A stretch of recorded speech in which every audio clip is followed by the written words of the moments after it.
दुनिया भर की लोक कथाओं और किंवदंतियों में फीमेल क्रिएचर्स का एक खास महत्व रहा है। कई ऐतिहासिक पुस्तकों में भी तरह तरह के असाधारण स्त्रियों एवं उनसे जुड़ी अलौकिक गतिविधियों का वर्णन मिलता है, जिनमें से कुछ मानव जाति की हितैषी रही है तो कुछ का उद्देश्य केवल उन्हें बर्बाद करना होता है। आज के इस वीडियो में हम आपको 3 ऐसी ही लीजेंडरी फीमेल क्रिएचर्स के बारे में बताएंगे जिनकी कहानी जानकर आप दंग रह जाएंगे। तो बने रहें इस दिलचस्प वीडियो के अंत तक। ला सायोना एक स्त्री की प्रतिहिंसक रूह है जो केवल उसी पुरुषों को दिखती है जो शादीशुदा होने के बावजूद भी गैर स्त्री से नाजायज संबंध रखते हैं। वो ऐसे पुरुषों को मोहित कर जंगल में ले जाती है और वहां उसे मार देती है। ला सायोना की किंवदंती वेनेजुएला से निकलती है और ये वेनेजुएला की सबसे खतरनाक किंवदंतियों में से एक है। किंवदंती का दावा है कि जब यह महिला किसी को दिखाई देती है तो वह उनसे सवारी के लिए पूछती है और थोड़ी देर बाद जब विक्टिम उसका चेहरा देखने की कोशिश करता है तब वो अपने सामने एक भयानक चेहरे को देखता है जिसके बड़े बड़े दांत के साथ एक डरावनी खोपड़ी होती है। किंवदंती कहती है कि ला सायोना कैसिल्डा नाम की एक युवती थी जो वेनेजुएला के मैदानी इलाके में एक छोटे से कस्बे में रहती थी और वहाँ की सबसे खूबसूरत लड़की थी। उसकी शादी एक अच्छे इंसान से हुई जो उसकी देखभाल और उससे प्यार करता था। कैसिल्डा और उनके पति का एक बच्चा भी था। एक दिन कैसिल्डा पास की नदी में नग्न तैर रही थी और उसे ऐसा करते हुए एक ग्रामीण ने उसे देख लिया। उसके बाद वह आदमी हमेशा उसका पीछा करता और उसे नदी में नहाते हुए देखता था। एक दिन कैसिल्डा ने उसे देख लिया और उसे वहां से जाने के लिए बोला, लेकिन उस व्यक्ति ने बहाना बनाकर उससे ये कह दिया कि मैं तुम्हें यहाँ एक चेतावनी देने आया हूँ। तुम्हारे पति का तुम्हारी माँ के साथ नाजायज संबंध चल रहा है। ये सुनते ही कैसिल्डा घर भागी और उसने देखा कि उसका पति बच्चे को गोद में लिए सो रहा है। गुस्से से अंधी उसने घर में आग लगा दी जिससे उसके पति और बच्चे अंदर ही जल गए। इसके बाद कैसिल्डा अपनी माँ के घर भागी जहाँ उसने उसे आंगन में पाया और धारदार हथियार से उसके पेट में हमला कर दिया। मृत्यु से पहले उसकी माँ ने उसे ये कहते हुए श्राप दे दिया कि तब से उसे सभी महिलाओं के विश्वासघात पतियों को मारकर उसका बदला लेना होगा और उस दिन के बाद कैसिल्डा ला सायोना बन गई।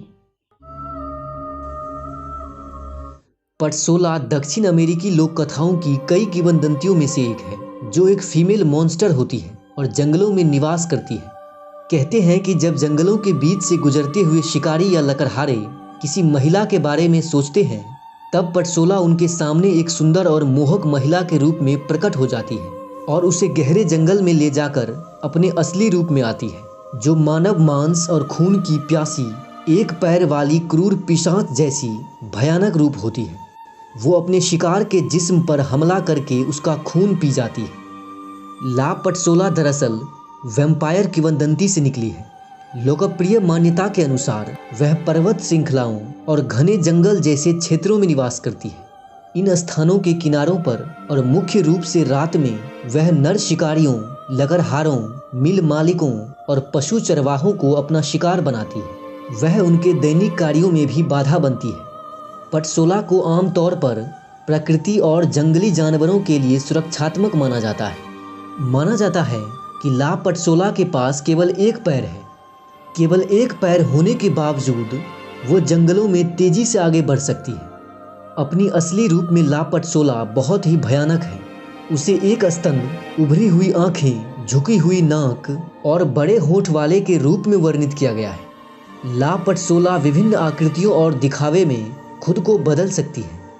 वह आमतौर पर पुरुषों को एक खूबसूरत महिला का रूप धारण करके उन्हें अपनी मौत का लालच देती है।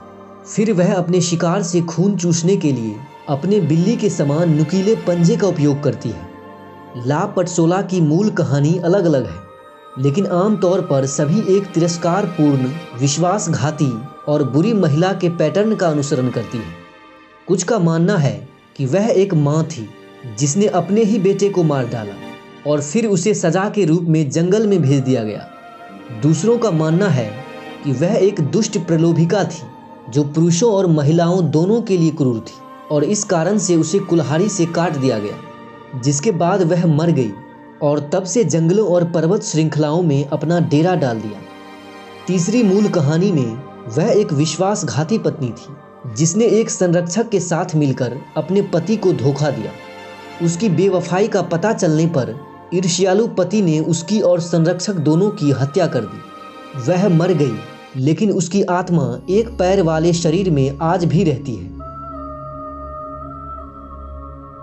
मैक्सिकन लोक कथाओं में ला लोरोना एक प्रतिशोधी महिला आत्मा है, जो सफ़ेद गीली पोशाक पहने अपने बच्चों के शोक में नदी के किनारे रोती रहती है, जिसे उसने खुद अपने हाथों से डुबाकर मारा था।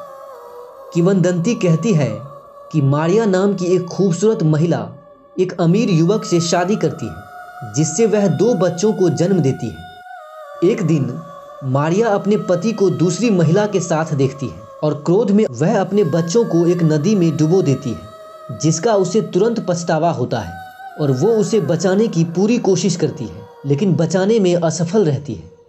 इस अपराध बोध से कुंठित होकर वह खुद को भी वहीं डुबो देती है, जिसके बाद उसकी आत्मा वहीं फंस जाती है और तब से वो अनंत काल के लिए अपने बच्चों को उसी स्थान पर ढूंढती रहती है और यातनाओं में रोती रहती है।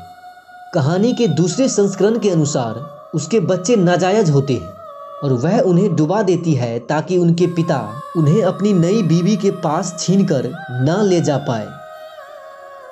उम्मीद है आपको ये वीडियो पसंद आई होगी। इन्हें लाइक कर कमेंट में अपनी राय जरूर रखें और ऐसी ही वीडियोस देखने के लिए हमें सब्सक्राइब करना ना भूलें। धन्यवाद।